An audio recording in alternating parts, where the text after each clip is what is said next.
Hi there, Tamara, Sacramento real estate professional, and today I'm going to address this video to sellers. An interesting situation that I have, that I've had several times, and that I'm sure a lot of other agents face too, as well as sellers, and that is when you get multiple offers.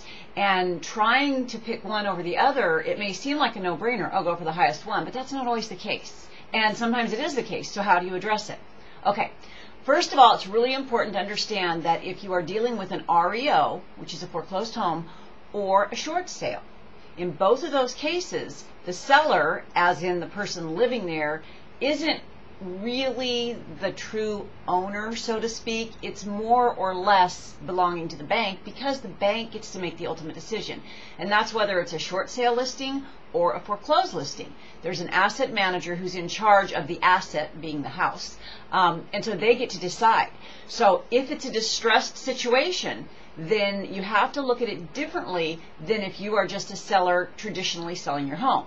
If you're a seller traditionally selling your home, all of the terms and the dollar amount, all of that still matters, but there's different nuances that may play stronger when you're dealing with a bank. Okay, so for example, the two files that I have here, the two offers I've received on a property, both full price, way to go, both putting a significant amount of money down. Neither one of these are FHA.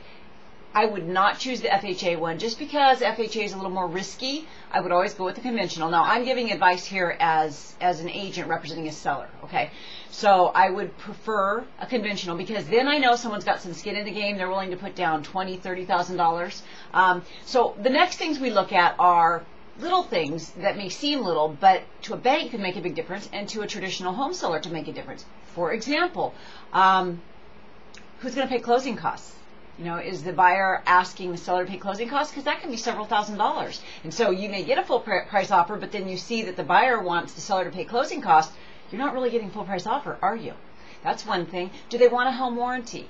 Do they want pest work done? Because I'll tell you right now, when you're dealing with a short sale or a foreclosed property, you're not going to get work done. They are as-is sales. I mean, if a homeowner has to sell their home because they're experiencing a hardship, they certainly can't pay to have something repaired, you know, termite damage or whatever the case might be.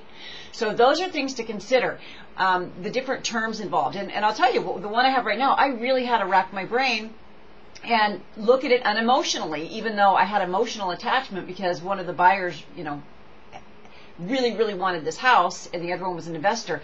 That doesn't matter. I cannot let my emotions get in the way when I'm advising my clients on the best offer to take. In this case, it's a short sale that's going to appease the asset manager.